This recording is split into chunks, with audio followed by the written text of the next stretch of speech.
కూడి వచ్చిన మీ అందరికీ, లైవ్లో వీక్షిస్తున్న బిడ్డలకి నా ప్రత్యేకమైన వందనాలు తెలియజేస్తూ ఉన్నాను. ప్రియమైన బిడ్డలారా, కొద్ది నిమిషాలు దేవుని యొక్క వాక్యాన్ని విందాం. మరొక దినాన్ని దేవుడు ప్రసాదించి మనం సజీవుడిగా ఉంచి మనం తన సన్నిధిలో నిలబెట్టుకున్న దేవునికి మహిమ కలుగునుగాక. దేవుని స్తోత్రం. ప్రేమిటి బిడ్డలారా, ఈరోజు అనేక మంది క్రైస్తవులు ఏదో వాళ్ళ ఇష్టానుసారంగా క్రైస్తత్వాన్ని జరుపుకుంటూ వాళ్ళు బుద్ధి పుట్టినట్లుగా బ్రతుకుతూ ఉన్నారు. కానీ నీకంటూ ఒక బాధ్యత. ఏంటి బాధ్యత అంటే, నిన్ను రూపించిన దేవునికి నమ్మకంగా బ్రతకడమే బాధ్యత. కృతజ్ఞత కలిగి జీవించడమే బాధ్యత. దావీదు అంటాడు కదా, యెహోవా దయాళుడు, ఆయనకు కృతజ్ఞతాస్తుతులు చెల్లించి ఆయన కృప నిత్యము ఉండగా. ఈరోజు ఆయన కృపని మనం పొందాలి అంటే ప్రతి విషయంలో కూడా దేవుడు మన ద్వారా మహిమపరచబడే స్థితి మనం కలిగి ఉండాలి. కానీ ఈరోజు మన క్రైస్తత్వం ఎలాగుందంటే, ఏదో వెసులుబాటు టైంలో అనగా తీరిక టైంలో దేవుడిని ఆరాధించడమో, తీరిక ఉన్నప్పుడు దేవుడిని మహిమపరచడమో జరుగుతూ ఉంది. కానీ దేవుడు అంటాడు, ఒక ప్రత్యేకమైన మాట. కొద్ది నిమిషాలు దేవుని యొక్క వాక్యాన్ని విందాం.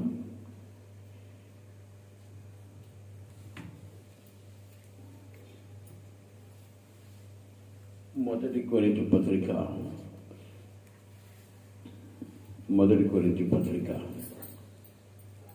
3వ అధ్యాయం 10వ వాక్యాన్ని చూస్తే, 3వ అధ్యాయం 10వ వాక్యం.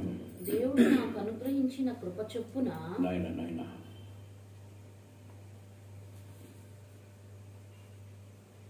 3వ అధ్యాయము 16వ వాక్యం చూడండి. మీరు దేవుని ఆలయమై ఉన్నారని, చాలా జాగ్రత్తగా పెడతాను. మీరు దేవుని ఆలయమై ఉన్నారని, దేవుని ఆలయమై ఉన్నారని, దేవుని ఆత్మ మీలో నివసించుచున్నాడని మీరెరుగరా? ఎవడైనను దేవుని ఆలయమును పాడు చేసిన యెడల దేవుడు వానిని పాడు చేయను. దేవుని ఆలయము అట్లాగండమ్మా. ప్రేమిని వల్ల మనం విన్న వాక్యాన్ని గమనిస్తే, మీరెవరో తెలియకుండానే బ్రతుకుతున్నారు. ఈ లోకంలో సుఖించడానికి, సంపాదించుకోవడానికో, ఆనందించడానికో, మన ఇష్టానుసారంగా ప్రవర్తించడానికి మానవుడు అనేక విధాలుగా ప్రయాసపడుతున్నాడు. ఈ లోకములో శాశ్వతంగా ఉంటాము అనుకుంటున్నాడు. ఈ లోకమే స్థిరము అనుకుంటున్నాం. ఈ లోకం నుంచి ఒకరోజు మనమంతా వెళ్ళిపోవాలి. ఈ లోకం మంది కాదు. శాశ్వతమైన లోకం మన తండ్రి రాజ్యం. అదే మన రాజ్యం, అదే మన లోకం. ఒకరోజు ఈ యాత్రా జీవితాన్ని ముగించుకొని, ఈ ప్రయాణం ముగించుకొని ప్రభు సన్నిధికి చేరాలి. ఆయన సన్నిధికి నువ్వు చేరే వరకు నీవెవరూ ఈ లోకంలో గుర్తెరిగి బ్రతకాలి. నీవెవరూ గుర్తెరగకుండా నీ ఇష్టానుసారంగా ప్రవర్తిస్తే నీ రాజ్యం చేరుకోలేని దౌర్భాగ్య జీవితం కలుగుతుంది. కనుక ఆయన అంటాడు, మీరెవరో గుర్తెరగాలి. ముందు మీరెందుకు రూపించబడ్డారో, మీరెందుకు మిమ్మల్ని బ్రతికించుకుంటున్నానో గుర్తెరగాలి. కెరూబులు సెరూబుల మధ్య నిత్యము ఆరాధించబడుతున్న దేవుడు ఈ లోకంలోకి వచ్చి తన పోలికతో మనిషిని చేసి తన జీవాత్మనిచ్చి, మీరు నా సొత్తు, నా విలువైన రక్తముతో నిన్ను కొన్నాను గనుక మీ దేహము నేను నిర్మించింది, మీ దేహము నా వలన కలిగింది. మీకు మీ దేహముతో నన్ను మహిమపరచండి అని ప్రభు ప్రవక్తల ద్వారా ప్రవచిస్తున్న మాట. మీరు దేవుని ఆలయమై ఉన్నారనియు, దేవుని ఆత్మ దేవుని ఆత్మ మీలో మీలో నివసించుచున్నాడనియు నివసించుచున్నాడనియు మీరెరుగరా. మీరెరుగరా. చూడండి ప్రియమైన వాళ్ళ, ఈరోజు పరిశుద్ధాత్మ అనేది దేవుని జ్ఞాపకం చేసుకుంటూ, దేవుని యొక్క జ్ఞాపకాల్లో బ్రతికిస్తూ, దేవుని మార్గం నడిపించడానికి పరిశుద్ధాత్మని దేవుడు మనకు ప్రసాదించాడు. యేసు ప్రభు వారు ఈ లోకం నుంచి వెళ్ళిపోతున్నప్పుడు, నేను పరమునకు ఎత్తబడుతున్నాను, నేనున్న స్థలములు మీరు ఉండడానికి మీకు స్థలము సిద్ధపరచడానికి వెళుతున్నాను అంటే, శిష్యులు అంటారు, అయ్యా మాకెవరు సహాయము, ఎవరున్నారు మాకు తోడు అంటే, ఆయన అంటాడు, మిమ్మల్ని ఒంటరిగా నేను విడిచిపెట్టి వెళ్ళట్లేదు, మీ కొరకు ఒక ఆదరణకర్త అనగా పరిశుద్ధాత్మని మీకు నిశ్చయముగా ఇచ్చి వెళుతున్నాను. ఆ పరిశుద్ధాత్ముడు ఏం చేస్తాడంటే, జరుగుతున్న దానిని, జరగబోతున్న దానిని మీకు జ్ఞాపకం చేస్తూ మిమ్మల్ని నా మార్గంలో నడిపిస్తాడు. దేవుని స్తోత్రం. కనుకనే పరిశుద్ధాత్మ మీలో ఉంచున్నాను, మీరు ఆయనకి ఆలయమై ఉన్నారని మీరు జ్ఞాపకం చేసుకోవాలి. కాబట్టి ప్రియమైన వాళ్ళరా, ఈరోజు మనిషి జీవితంలో తన హృదయంలో పుడుతున్న ప్రతి కోరిక ప్రకారము మనుషుడు బ్రతుకుతున్నాడు. కానీ ఈరోజు మన పట్ల దేవునికి ఒక తలంపు ఉంది, దాని ప్రకారం మనం బ్రతకాలి అన్న ఆలోచన అయితే మనకు కలగట్లేదు. అందుకే అంటాడు, నీ దేహము దేవుని వలన నీకు కలిగింది, ఆ దేహము దేవునికి ఆలయమై ఉన్నారని మీరు ఎరుగురా. మీరు ఎవడైనను దేవుని ఆలయమును అనగా నీ శరీరమును పాడు చేసుకునే అధికారం నీకు లేదు. నా శరీరము నా ఇష్టం, నా బ్రతుకు నా ఇష్టం అని ఎదుటివాడికి చెప్పవచ్చేమో, కానీ దేవుని ముందు మాట్లాడే అధికారము, హక్కు నీకు లేదు. ఎందుకో తెలుసా? కనీసం నువ్వు ఎవరు గుర్తెరగకుండా బ్రతుకుతున్న ఈ దినాన నా ప్రభు నీతో మాట్లాడుతున్న మాట అని తెలుసా? నీ దేహము నా వలన కలిగింది, నీ దేహముల వంటి పరిశుద్ధాత్మ దేవుడు గనుక ఆయనకు దుఃఖపడే కార్యాలు చేయబాకండి. ఆయన మీలో నుంచి దూరమైపోతే మీకు మార్గము చూపించేవాళ్ళు లేరు. నిత్య రాజ్యముల తండ్రి రాజ్యాన్ని చేరుకునే అధికారం మీరు కోల్పోతారు. కనుక మీలో ఉన్న ఆత్మకి మీరు ఆలయమై ఉన్నారని ఎవడైతే తన దేహాన్ని పాడు చేసుకుంటాడో అట్టి వాడి జీవితాన్ని నేను పాడు చేస్తానని మీరు గుర్తు చేసుకోవాలి. ప్రియమైన వాళ్ళ, దేహాన్ని పాడు చేయడం ఏంటి, దేవుడే పాడు చేయడం ఏంటి అంటే, నీ దేహాన్ని తన రూపంలో చేసుకొని ఆ రూపంలో దేవుడు నివసించాలని కోరుకున్నాడు. ఒకానొక రోజు యేసు ప్రభువు వారి లోకంలో సంచరిస్తున్నప్పుడు బోధకుడిని అడుగుతున్నాడు, బోధకుడా నువ్వెక్కడున్నావు, నీ సంసారం ఎక్కడ కాపురమన్నావు అని అడుగుతూ ఉంటే ప్రభు అంటాడు, నక్కలకు బొరియలున్నాయి, ఆకాశ పక్షులు గూళ్ళున్నాయి, మనుష్య కుమారుడు తలదాచుకోవడానికి స్థలము లేదు అన్నాడు. ప్రేమని వాళ్ళ, ఎక్కడ ఆయన తలదాచుకోవాలి అనుకుంటున్నాడు అంటే, నిన్ను అతిగా ప్రేమించి, ప్రాణప్రదంగా ప్రేమించి, నీ కొరకు తన విలువైన రక్తాన్ని కార్చి తన ప్రాణము పెట్టిన సంపాదించుకున్న స్వాస్యము నీవే. గనుక నీ అంతరంగములో ఆయన కొలువై ఉండాలి, నివాసం ఉండాలని కోరుకున్న ఆయన తన రూపంలో ఆలయాన్ని తయారు చేసుకున్నాడు. ఈరోజు చాలా సుందరంగా, చాలా అందంగా మందిరాలు కడతాం, కానీ మందిరాల్లో దేవుడు నివసించడు, కానీ మందిరంలో ఉన్న వారిలో దేవుడు నివసించడానికి ఇష్టపడతాడు. దేవుని స్తోత్రం. ఈ మర్మమైన మాట చాలా జాగ్రత్తగా ఆలోచించాలి. మందిరమును ఆయన నివాసం ఉండడం, కానీ మందిరమును ఆరాధిస్తున్న నీలో ఆయన నివాసము చేయాలని కోరుకుంటూ ఉన్నాడు. దేవుని స్తోత్రం. గనుక నీవు దేవునికి ఆలయమైనావని నువ్వు ఎరగాలి. మరి మందిరాలు ఎందుకు కట్టుకున్నాము అంటే, మందిరాలు కావాలి, అవసరం. మందిరం లేకపోతే మనిషికి మార్పు లేదు. మనిషిలో మార్పు లేకపోతే దేవుడు ఆ వ్యక్తిని ప్రేమించడం. గనుక మందిరం కట్టాలి, మందిరానికి నువ్వు వెళ్ళాలి. మరి నేనే మందిరం అయితే మన మందిరానికి నేను వెళ్ళడం ఎందుకు అంటే, నా మాటను త్రోసివేసి లోకములోకి వెళ్ళిపోయారు మీ పితరులు. ఇప్పటికి కూడా అదే మనసు మీ చేతుల్లో కలిగి ఉంది కనుక మీ మనసు మారి నూతనపరచబడాలి అంటే, మీ అంతరంగంలో ఉన్న నాకు హేయమైన స్త్రీలు తొలగించబడాలంటే దేవుని మందిరానికి కంపల్సరిగా తప్పకుండా నువ్వు వెళ్ళాలి. అక్కడికి వెళ్ళినప్పుడు నా మాటలను వింటున్నప్పుడు నా మాటలు నీ అంతరంగంలో ఉన్న హేయమైన భావన తొలగించి శుద్ధి చేయబడితే నీ అంతరంగంలో నేను కొలు ఉంటాను. దేవుని స్తోత్రం, హల్లెలూయా. అందుకే ప్రభు అంటాడు, హస్తకృత్యములతో చేయబడిన ఆలయం కాదు నాకు కావాల్సింది, నేను కట్టుకున్న ఆలయంలో నేను ఉంటాను. దేవుని స్తోత్రం. నేను కట్టుకున్న ఆలయం ఏంటి అంటే, నేను కట్టుకున్న ఆలయము నీవే నాకు ఆలయమై ఉన్నావు గనుక నీ దేహాన్ని పాడు చేసుకునే అధికారం నీకు లేదు. నీ దేహము నా కొరకు నిర్మించుకున్నాను. నేను ఆత్మస్వరూపుడిన గనక, ఆత్మస్వరూపుడిని అయ్యున్నాను గనక నాకు ఒక ఆకారం కావాలి. కాబట్టి ఆ ఆకారము నీవై ఉన్నావు, నీలో నేను కొలువై ఉన్నాను. నీ ద్వారానే ఉండబడ్డ ప్రజలకు నేను మాట్లాడడానికి ఇష్టపడుతున్నాను. దేవుని స్తోత్రం, హల్లెలూయా. కాబట్టి ప్రేమని వల్లరా, ఇట్టి పరిస్థితుల్లో కూడా నీ దేహాన్ని నీ ఇష్టానుసారంగా చేసుకునే అధికారం ఏ మనుషుడికి లేదు అని ప్రభు చెప్తూ ఉన్నాడు.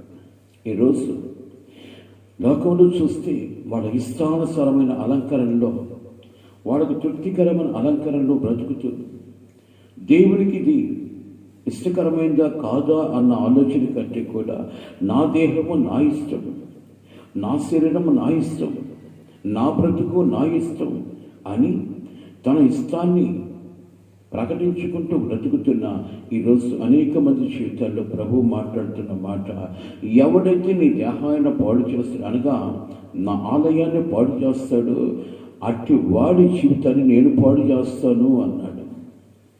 పాడు చేయడం ఏంటి అంటే, నీ దేహములో ఉన్న నీ ఆత్మకి చావు లేదు కనుక నీ ఆత్మతో నన్ను ఆరాధించాలి. అందుకని ప్రభు ఒక మాట అంటాడు, నన్ను ఆరాధించేవారు ఆత్మతోనూ సత్యముతోనూ ఆరాధించాలి.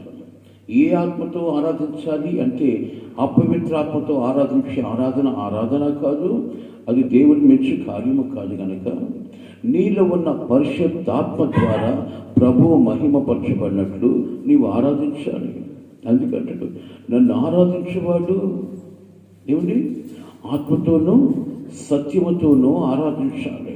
గనుక ఆత్మ సత్యముని చేతులు కావాలి. సత్యం అనగా అర్థం ఏంటి? దేవునికి ఇష్టకరంగా బ్రతకడమే సత్యం, దేవునికి ప్రియమైన సొత్తుగా మార్చబడమే సత్యం. గనుక ఏ సత్యములను బ్రతుకుతున్నావో ఆలోచించాలి, ఎలాంటి జీవిత విధానం కలిగి ఉన్నామో ఆలోచించాలి. ఎవడైతే నీ దేహాన్ని పాడు చేసుకుంటాడో అట్టి వాడి జీవితాన్ని నేను పాడు చేస్తాను అన్నాడు. కనుక ప్రేమైన వల్ల నువ్వెవరూ గుర్తెరగడానికి దేవుడి దినాలతో మాట్లాడుతున్నాడు. నీ దేహము ద్వారా దేవుని మహిమపరచబడాలి. కానీ ఈ దేహాన్ని కలిగిన ఆలోచనలు బట్టి మత్తు కలిగిస్తూ ఉంటే, ఈ మత్తును బట్టి మైమరిచిపోయి దేవునికి దూరమైపోయి బ్రతుకుతున్న ఈరోజు అనేక మందితో దేవుడు మాట్లాడుతున్నాడు. నీవు దేవుని సొత్తు ఉన్నావు, దేవుని అధికారంలో నువ్వు ఉండాలి, దేవుని తిరిగి నువ్వు పొందినట్లు ప్రయాసపడాలి, ప్రభు కొరకు నిరీక్షణ కలిగి ఉండాలి. గనుక ప్రియమైన వాళ్ళరా, ఈరోజు ఏ స్థితి కలిగి ఉన్నాము? నువ్వు అనుకోవచ్చు, నా దేహము నా ఇష్టము, నా ఇష్టానుసారంగా నేను బ్రతుకుతాను అనుకోవచ్చు. కానీ ఆ మాట మాట్లాడుతున్న వారి జీవితంలో ప్రభు అంటాడు ఒక మాట చూద్దాం. రోమీయులకు రాసిన పత్రిక 9వ అధ్యాయము 20వ వాక్యం. రోమా పత్రిక 9వ అధ్యాయం 20వ వాక్యంలో ప్రత్యేకించి ఒక మాట అంటాడు చూద్దాం. రోమా పత్రిక 9వ అధ్యాయం page number 140, page number 140 page. రోమీయులకు రాసిన పత్రిక 9వ అధ్యాయము 20వ వాక్యం. అంటే మీకు చదివిస్తే మీకు అర్థమవుతుంది అని చెప్పేసి చదివిస్తున్నాను. 9వ అధ్యాయము అవును కానీ, ఓ మనుష్యుడా, ఇక్కడ చాలా జాగ్రత్తగా వినాలి. అవును కానీ ఓ మనుష్యుడా, దేవునికి ఎదురు దేవునికి ఎదురు చెప్పుటకు నీవెవడువు? నువ్వెవడివి? దేవుని స్తోత్రం. చూడండి ప్రియమైన వారు ఎంత కఠినంగా మాట్లాడుతున్నాడు. అవి ఈరోజు నేను మందిరానికి రావట్లేదు, అవ్వాలి కాదు, నాకు ఖర్చు పనులు ఉన్నాయి, నేను ఆ పని చేయాలి, ఈ పని చేయాలి, రేపు వారం వస్తాను. కారణం ఏంటి? నీ దేహము ద్వారా దేవుని మహిమపరచాలి. దేవునికి ఎదురు చెప్పడానికి నువ్వెవరివి? దేవుడు చెప్పిన మాట ప్రకారం బ్రతకడానికి నువ్వు బ్రతుకున్నావు, కానీ దేవుడికి నువ్వు అవసరం లేకపోతే నేను ఈ లోకం త్రోసి పడేస్తాడు. అలాగ త్రోసివేయబడకుండా ఉన్నట్టు నీ జీవిత విధానం మారి నూతనపరచబడినట్టు నువ్వెవరో గుర్తెరిగి బ్రతకాలి. నీ రూపకల్పన ఎవరో గుర్తెరిగి బ్రతకాలి. నీవు నీ సొత్తు కాదు, విలువ పెట్టి కొనబడేవారు కనుక నీ దేహముతో దేవుని మహిమపరచబడాలి. అందుకంటే ఓ మనుషుడా, దేవునికి ఎదురు చెప్పడానికి నువ్వెవడివి? అసలు నీ అధికారం ఏంటి? నాకే ఎదురు చెప్పే అంతటి స్థితి నీ జీవితంలో ఉందా? మట్టి ముద్దగా ఉన్న నిన్ను నా పోలికతో చేశాను, నాకు ఇష్టమైనట్టుగా నేను అలంకరించుకున్నాను. నీ ఇష్టానుసారంగా నువ్వు రూపించబడలేదు. నీ ఇష్టానుసారంగా బ్రతకడానికి ఈ లోకములు పరలోకములు కూడా నీకు ఎట్టి అధికారం లేదు. అందుకే నాకు దగ్గర అంటాడు, నీ దేహం మీద నీకు అధికారము లేదు. నీ దేహం మీద నీకు అధికారం లేదు. నీ దేహము ఎక్కడిది అంటే నేను నిర్మిస్తే నీకు దేహం వచ్చింది కనుక నీ దేహముతో నీ దేవుణ్ణి మహిమపరచాడు. దేవుని స్తోత్రాలు. ఈరోజు పాపం చాలా మంది మత్తి కలిగి ఇళ్లలో పడుకొని ఉంటారు. అలాంటి మనస్తత్వం కలిగిన వారిని ప్రేమిస్తాడా? అలాంటి వారి యొక్క ఉద్దేశాలు జరిగిస్తాడా? అలాంటి వారి యొక్క ఆలోచన జరిగించడానికి దేవుడు ఇష్టపడతాడా? ఎప్పుడైతే ప్రభు కొరకు ప్రయాసపడతావో, ఎప్పుడైతే ప్రభు పని చేయడానికి ఇష్టపడతావో, నీ జీవిత విధానం మార్చి అనేక మందికి పాత్రగా నీ నుంచి ఈ లోకములో జీవించినంత కాలము నీవు, నీ భార్య, నీ భర్త, బిడ్డలు క్షేమము కలిగి ఉన్నట్లు ఆ ప్రభు సమస్తము సమకూడి జరిగించే స్థితిని నీ బ్రతుకులో కలుగు చేస్తాడు. దేవుని స్తోత్రం. ఈరోజు ఎంతో ప్రయాసపడుతున్నాం, ఏవేవో ప్రాకులాడుతున్నాం, ఏవేవో గడించాలనుకుంటున్నాం, కానీ మన ఉద్దేశం ఒకటి జరగబడలేదంటే కారణం ఏంటి తెలుసా? దేవునికి వ్యతిరేకంగా ఆలోచిస్తున్నాం. దేవునికి ఇష్టకరమైన ఆలోచన బ్రతుకులో లేదు. ఏదైనా దేవుని చిత్తమే నా బ్రతుకులో జరగాలని ఎప్పుడైతే అనుకుంటావో దేవుని చిత్తం ఏంటో తెలుసా? నీకు మేలైంది కలుగు చేయడమే దేవుని చిత్తము. దేవుని స్తోత్రం. కానీ కొన్ని విషయాల్లో మనం అనుకున్న విషయాలు జరగకపోతే దేవుడికి ఏమన్నా చేసి మీరు జరగలేదు అంటాడు. నువ్వెవరు? దేవుడి సొత్తువి. నీకు ఏది యోగ్యమో అది ఇవ్వగలిగిన వాడు నా దేవుడు. దేవుని స్తోత్రం. హల్లెలూయా. కనుక నీ జీవితంలో నువ్వు అనుకున్నది ఏదైనా జరగకపోతే దాన్ని బట్టి దేవుడిని ధిక్కరించడమో దేవుడి మీద సనుక్కోవడమో చేస్తున్నావు, కానీ అలాగ సనుక్కోవడానికి కాదు. దేవుడు ఏది కూడా నీకు మేలైనదే కలుగు చేస్తాడు, కానీ నీకు కీడు చేయడానికి ఎంత మాత్రం ఒప్పుకునే దేవుడు కాదు. నువ్వు అనుకున్న విషయం జరగలేదు అంటే అర్థం ఏంటో తెలుసా? దాని ద్వారా నీకేదో ఇబ్బంది కలుగుతుందని కనుక నీ దగ్గర నుంచి తొలగించాడని గుర్తెరగాలి. అందుకే ప్రభు ఒక మాట అంటాడు, నీ జీవితంలో ఏం జరిగినా అది నీ మంచి కొరకే జరుగుతూ ఉంది. దేవుని స్తోత్రం. హల్లెలూయా. నీ మంచి కొరకు జరుగుతూ. ఒక చిన్న మాట చెప్పనా? ఒక రాజ్యంలో ఒక రాజు ఉన్నాడు. ఆ రాజు దగ్గర ఒక మంత్రి ఉన్నాడు. ప్రతిరోజు వాళ్ళు ఇరువురు కూడా వేటకు వెళ్ళేవాళ్ళు. వేటకు వెళ్ళి వేటాడుకొని వచ్చేవాళ్ళు. ఒకానొక రోజు రాజు వేటకు బయలుదేరితే మంత్రి గారు రాలేదట. మంత్రి గారు రాలేదు, ఏదో పని ఉందని చెప్పేసి ఆయన ఆగిపోయాడు. రాజుగారు వెళ్ళారు. రాజుగారు వెళ్ళిన తర్వాత రాజుగారు వెళ్ళి వేటాడుతున్నప్పుడు ఒక వేలు కట్ అయిపోయింది. ఇది చాలా పెద్దది చరిత్ర, షార్ట్ కట్ చెప్తున్నాను. వేలు కట్ అయిపోయింది. సరే ఇంటికి వచ్చాడు. రాజు కదండి. రాజుకు వేలు కట్టయిందని చెప్పేసి చాలా కంగారుగా ఉన్నారు. ఈ వార్త మంత్రికి తెలుస్తుంది. మంత్రికి చెప్పడానికి మనుషులు వచ్చాడు. వచ్చిన తర్వాత మంత్రి ఒక మాట అన్నాడంట. ఏమైంది అంటే, ఆ రాజుగారికి ఏలు కట్ అయిపోయిందట, నీకు వర్తమానం పంపించాడు అంటే, వెంటనే మంత్రి అన్నాడంట, అది కూడా రాజు మంచికెళ్ళి అన్నాడంట. రాజు మంచికెళ్ళని ఎప్పుడైతే మంత్రి అన్నాడో రాజుకు చాలా కోపం వచ్చేసింది.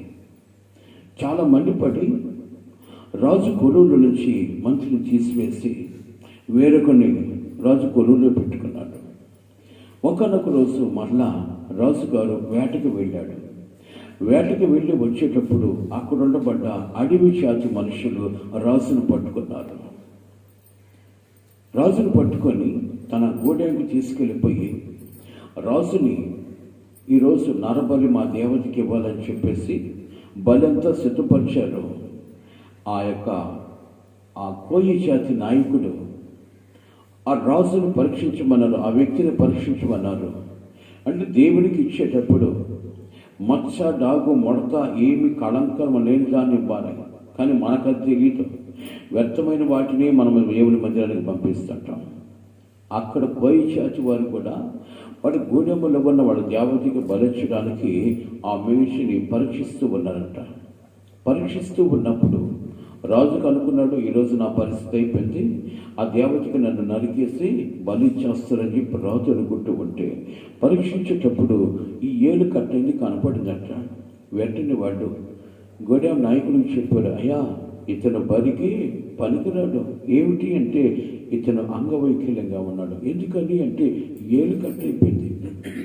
ఏలు కట్టయిపోయిందని చెప్పిన తర్వాత అతను విడిచిపెట్టి తన రాజ్యానికి పంపించినప్పుడు రాజు చాలా దుఃఖాక్రాంతుడయ్యాడట. ఏంటి అంటే, మంత్రి ఒకరోజు మాట్లాడిన మాట, నేనే కలవరపడ్డాను, పాపం వచ్చింది, అతను నా ఉద్యోగం నుంచి తీసివేశాను.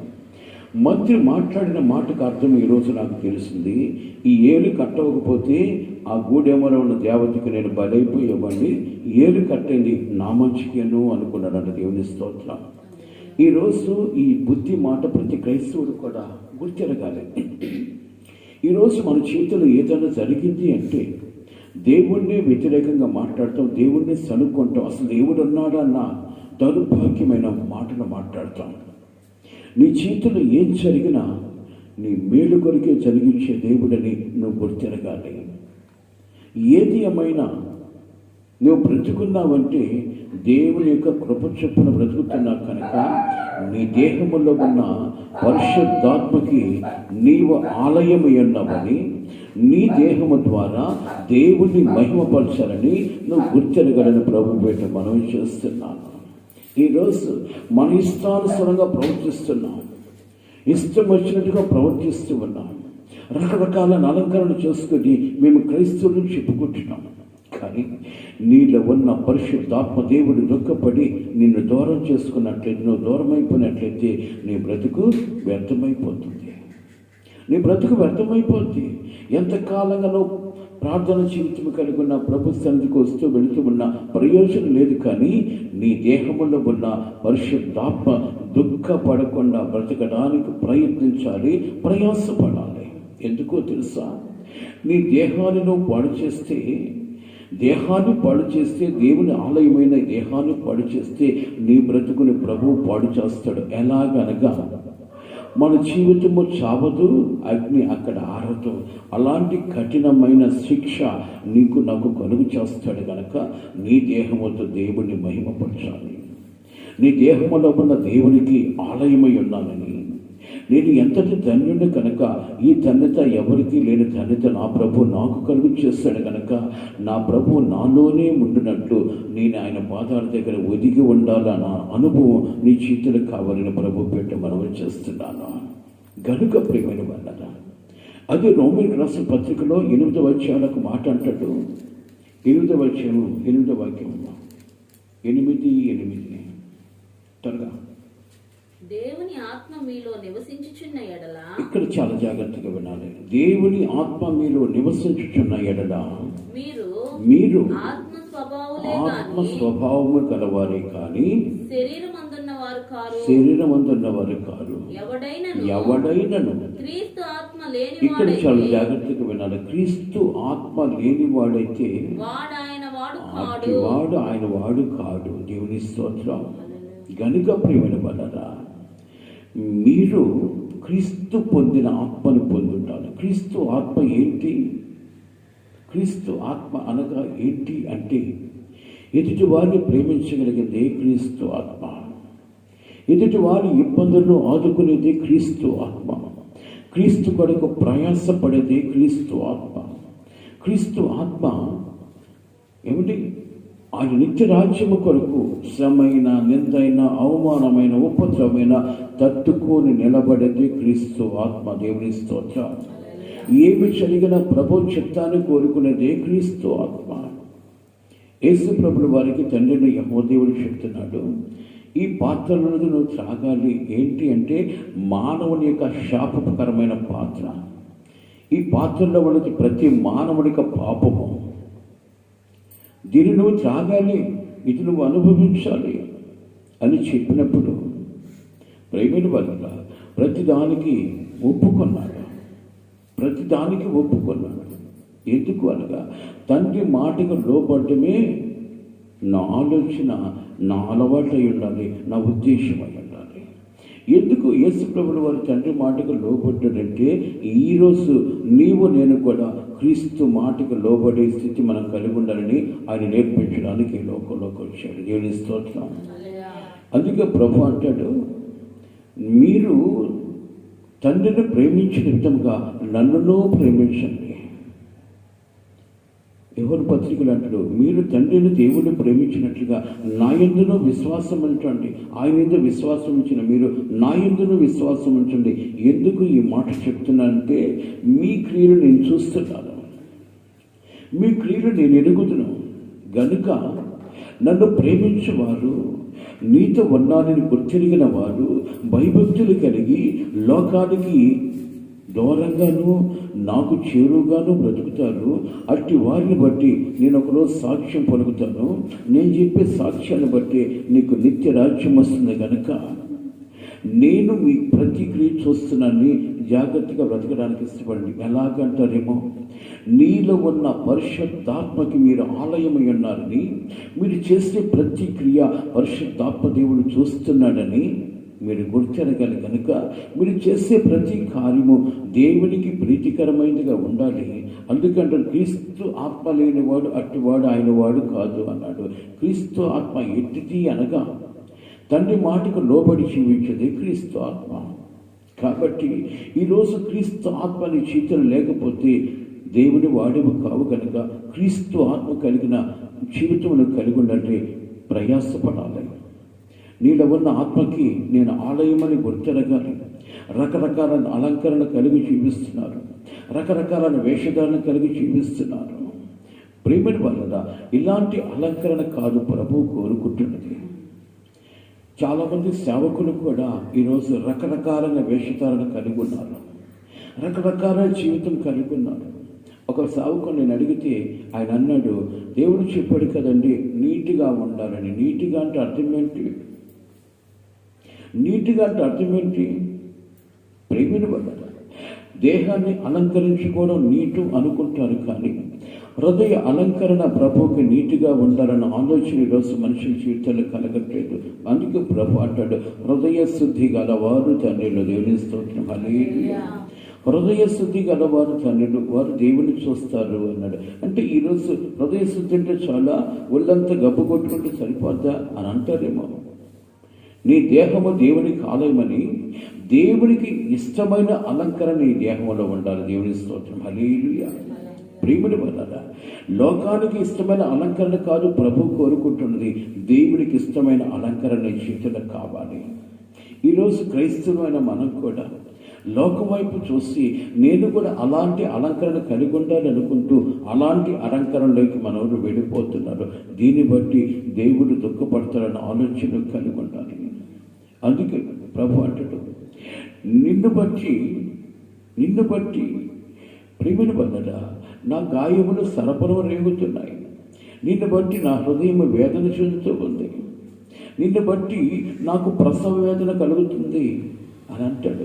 ఎందుని బట్టి అంటే నీలో ఉన్న పరిశుద్ధాత్మ దేవుడు దుఃఖపడుతూ ఉన్నాడు కనుక, పరిశుద్ధాత్మ అనగా దేవుడిని దుఃఖపరిచే వాడి జీవితము దుఃఖానికి నిలయమైపోతుంది కనుక ప్రేమని వల్ల నువ్వెవరో గుర్తెరగాలి.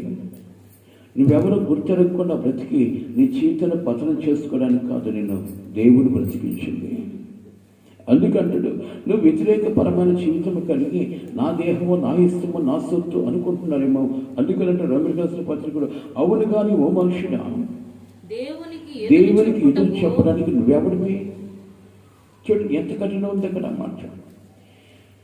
అనగా నీ దేహము నా ద్వారా నిర్మించబడింది, నేను అనుకున్న రకంగానే రూపకల్పన చేసుకున్నాను, నాకు ఇష్టకరంగా నేను చేసుకున్నాను. మీ పితరుల కాలములో కాదు కానీ ఆది కాలములోని భూమి ఆకాశములు నిర్మించబడక మునిపి నా తలంపు ఏంటో తెలుసా? నాకు ఒక ఆలయం కావాలి భూమి మీద అని భూమిని నిర్మించి ఆయా జాతుల ప్రకారం సమస్తము చేసి ఆ భూమి మీద నాకు ఆలయంగా ఉండాలనుకుని నా కోరిక మేరకి అప్పుడే అనుకున్నాను, మనము వెళ్ళి మన పోలిక చొప్పున నరుడు చేద్దాము, వాడు మనల్ని మహింపరిచే విధానంగా వాడిని బ్రతికించుకుందామని చెప్పేసి నీ ఆలోచన కాదు, నీ ఊహ కాదు, నీ యొక్క శరీరము, ఇతనంతా నా ఆలోచన. నీ రూపము యావత్తు నా ఆలోచనే, నీ బ్రతుకు యావత్తు నా ఆలోచనే. నీవు నాకు ఆలయమైనావని నువ్వు మర్చిపోతున్నావేమో. నువ్వు బ్రతుకున్నావంటే, ఇప్పటి వరకు బ్రతుకున్నావంటే నా ఉచితమైన కృపాన్ని గుర్తు చేసుకో. ఎందుకో తెలుసా? నీ ఆలయం, నువ్వు నాకు ఆలయము గనక ఈ ఆలయాన్ని కాపాడుకోవాలన్న ఉద్దేశంతో నా జీవాత్మనిచ్చి నీకు జీవితాన్ని పంచి నీలో ఒక ఆత్మని ఉంచి మర్చిపోయిన మార్గాన్ని తిరిగి నువ్వు గుర్తెరుగునట్టు పరిశుద్ధాత్మ ద్వారా నువ్వు నడిపించబడాలి. దేవుని స్తోత్రం. హల్లెలూయా. గనుక ప్రేమని వల్లరా ఈరోజు నీ ఇష్టానుసారమైన నడకను అనుస్తున్నావు. నీకు బుద్ధి పుట్టినట్టుగా బ్రతుకుతూ ఉన్నావు, కానీ నీ పట్ల దేవుని సంకల్పం ఒకటి ఉందని గుర్తెరగాలి. నీ ఇష్టానుసారంగా బ్రతకడానికి కాదు దేవుని బ్రతుకునిచ్చింది. నీ బ్రతుకు యావత్తు దేవుని కొరకు బ్రతకడానికి ఇష్టపడాలి. దేవుని స్తోత్రం. హల్లెలూయా. కాబట్టి ప్రేమని వల్లరా ఏ స్థితి కలిగి బ్రతకడానికి ఇష్టపడుతున్నావు ఆలోచించాలి. ఈరోజు కొంతమంది మహానుభావులు దైవ సేవకులు శ్రమ పడుతున్నారు. కారణం ఏంటి? దేనికి శ్రమ పడుతున్నట్లు? సంపాదించుకోవడానికి కాదండి. పొందుకున్న దేవుడు దూరము కాకుండా ఉన్నట్లు ఆయన పరిచర్యలో ముందుకు సాగుతూ అనేక మంది దేవుని యొక్క మార్గం తప్పి తిరుగుతున్న వారిని దేవుని మార్గం నడిపించడానికి ఒక మనిషిని లోకంలో నిర్మించి తన పాత్రగా వాడుకోవడానికి ఇష్టపడుతున్న ఆలోచన కలిగిన దైవ సేవకులు ప్రభు కొరకు పరితపిస్తూ ఉన్నారు. ఎందుకో తెలుసా? ఆయన పని నేను చేయకపోతే ఈ పాడే పని ఈ దేహాన్ని ప్రక్కకు నెట్టేస్తాడేమో. ఈరోజు నేను బ్రతుకున్నది దేవుని విలువ కొరకే, దేవుని పాత్రగా ఉండడానికే. నేను ప్రయాసపడుతున్నది ఎందుకు అంటే పరలోకముల ప్రభుతో కూడా నివాసం చేయడానికి అన్న ఉద్దేశం కలిగిన అనేక మంది ప్రభువుకి ఇష్టలుగా ఉండడానికి ఇష్టపడతారు. కానీ ఈరోజు వాక్యం అంటే నా ప్రియ దేవుని బిడ్డ చేతులు జోడిస్తూ ఉన్నాను. నీవెవరో గుర్తెరగాలి. నీ దేహము నీ ఇష్టానుసారంగా ప్రవర్తించడానికి కాదు. నీటిగా ఉండు, శుభ్రంగా ఉండు, కానీ దేవునికి ప్రియమైన పాత్రగా ఉండడానికి ఇష్టపడి ఉండవు. నా ఇష్టం, నా దేహము, నా బ్రతుకు నేనింటే ఇది దేవునికి వ్యతిరేకమైన మాట అంటాడు కదా. ఈ మాట నువ్వు గుర్తుపెట్టుకో. రోమపత్రికలో ఏమండి 9వ అధ్యాయం 20వ వాక్యం ఇది గుర్తుపెట్టుకోండి. ఓ మనుషుడా, దేవునికి ఎదురు చెప్పడానికి నువ్వెవడివి అసలుకి? నేను మందిరానికి రాను అని చెప్పడానికి నువ్వెవడివి? నా వల్ల కావట్లేదని చెప్పడానికి నువ్వెవడివి? నీ దేహంతో దేవుని మహిమపరచబడకపోతే నీ దేహములో నీ ఆత్మకి కఠిన శిక్ష కలుగుతుంది. అది ఒకనాటితో తీరిపోయే శిక్ష కాదు. యుగ యుగాలు శ్రమపడాలి, యుగ యుగాలు ఆవేదనకు గురైపోవాలి. అట్టి బ్రతుకు నీ చేతిలో కలిగిపోతుంది. గనుక ప్రేమని వలన దాన్ని తప్పించుకోవాలంటే నీవెవరో గుర్తెరిగి అడుగు ముందుకు వెయ్యాలి. నీవెవరో గుర్తెరిగి నీ దేహాన్ని దేవుడి కొరకు వాడుకోవాలి. కోపం వస్తే నోటికి వచ్చినట్టు మాట్లాడుతున్న నోరు, ఇంకా కోపం వస్తే చెయ్యి మీరుతుంది, ఇంకా కోపం వస్తే కాలు మీరుతుంది. ఇవన్నీ దేనికి కారణం తెలుసా? నీ దేహము పాడు చేసుకోవడమే.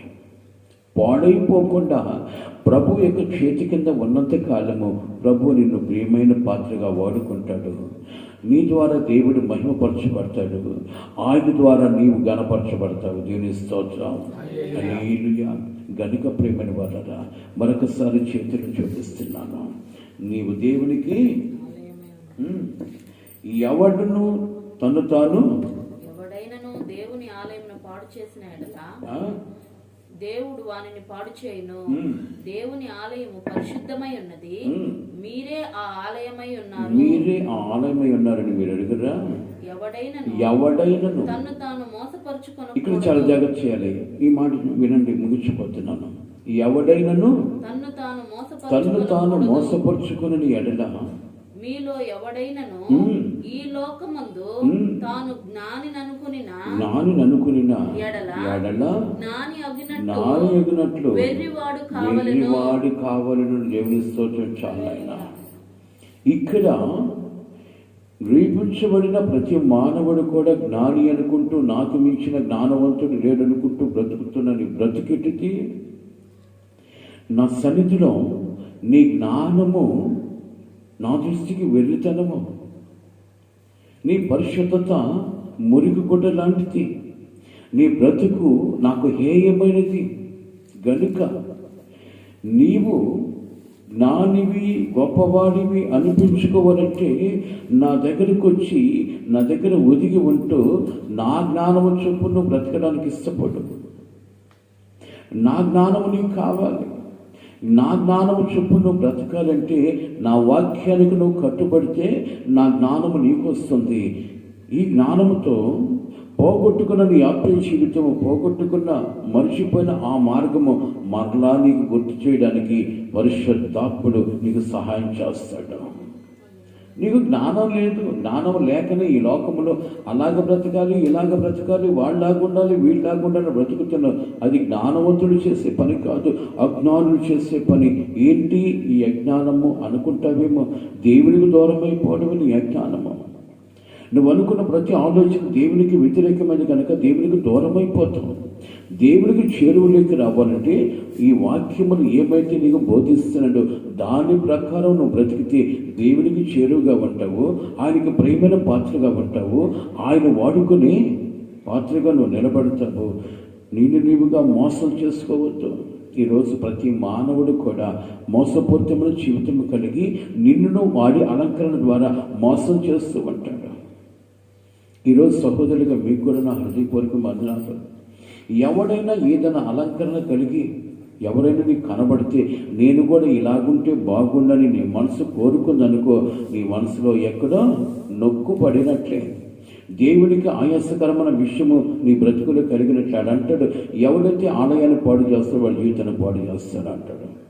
నీ ఆలోచన యావత్తు కూడా ప్రభు చిత్తానుసారమైనదిగా ఉండాలని ప్రభు కోరుకుంటున్నాడు. కనుక నీవుగా మోసం చేసుకొని దేవునికి దూరంగా బ్రతికి, దేవునికి వ్యతిరేకంగా బ్రతికి నీ జీవితాన్ని పతనం చేసుకోవద్దని ప్రభు పేట హెచ్చరిక చేస్తున్నాను. పరిశుద్ధాత్మకు నిలయమై ఉన్నావని నువ్వు వెలుగవా? పరిశుద్ధాత్మకు నిలయమై ఉన్నావు.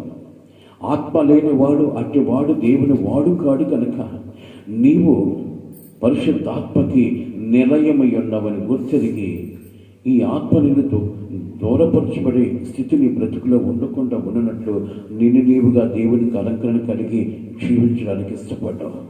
అప్పుడు నిన్ను బట్టి దేవుడు ఆనందించి సంతోషించి నీకు నిత్య రాజ్యములో యుగ యుగములు దేవుని కొడుపార్చన కూర్చోగలిగిన కృప దేవుణ్ణి కలుగు చేస్తాడు. గనుక నువ్వు అనుకున్నావేమో నా దేహము నా ఇష్టము, నా అలంకరణ నా ఇష్టము, నా బుద్ధి పుట్టినట్టుగా నేను బ్రతుకుతాను అని. నీ బుద్ధి పుట్టినట్టు బ్రతకడానికి అది నీ బుద్ధి కాదు, అపవాది కలుగు చేసే బుద్ధి. యేసయ్య కలుగు చేసే బుద్ధి అంటే తెలుసా? ఆయన మాటకు లోబడ్డము, ఆయనకి ఇష్టానుసారంగా బ్రతకడము. కానీ లోకానుసారంగా బ్రతికే బ్రతుకు ఏంటి అంటే అపవాది చేత ప్రేరేపించబడ్డ మనస్సు. అట్టి మనసు కాదు నీకు ఉండాల్సింది.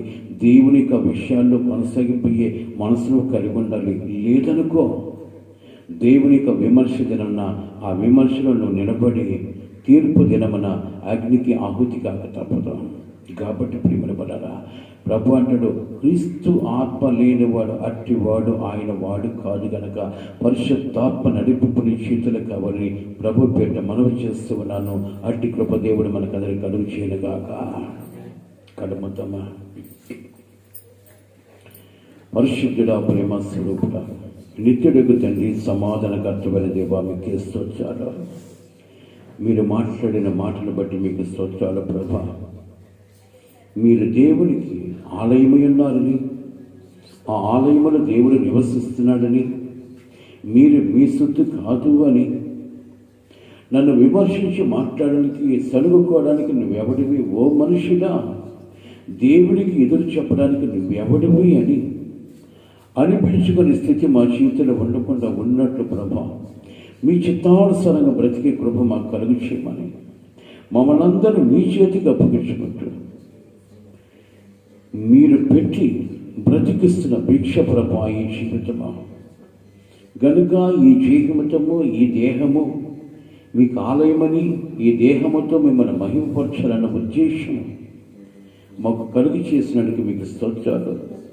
అపవాది మాటలకు లోబడకుండా ప్రభా, మీకు ఇష్టమై ఉంటూ మీ నిత్య రాజ్యమును వారసత్వం కలిగి ఉన్నట్లు ఈ లోకంలో జీవించినంత కాలమని ఎవరో గుర్తెరిగి, ఎవరిని ఆనందింప చేయాలో గుర్తెరిగి బ్రతికే బ్రతుకును మాకు కలుగు చేయమని మమ్మల్ని అందరినీ మీ చేతులకు అప్పగించుకుంటూ వాక్యం వింటున్న ప్రతి ఒక్క బిడ్డ కూడా ప్రభా, మీ పరిశ్రమల చెరకల కిందకు వచ్చి నీకు ఇష్టమైన జీవితాన్ని జీవిస్తూ బ్రతుకులకు సహాయం చేయమని, ఒకరోజు ఈ లోకాన్ని విడవల కనుక విడిచేటప్పటికి దేవునికి ప్రేమని బిడ్డగా ఉంటూ ఆయన కుటుంబాశ్రమ కలిగి ఉండాలన్న తపన కలుగు చేసి ప్రార్థన యందును యాచరణలందును ఎడతెగక జీవించే కృప ప్రతి ఒక్క బిడ్డ కలుగు చేయమని, వారు అంతరంగం వారిని మోసం చేయకుండా బ్రతుకులకు సహాయం చేయమని యేసయ్య నామములో అడిగి వేడుకొనుచున్నాడు తండ్రి.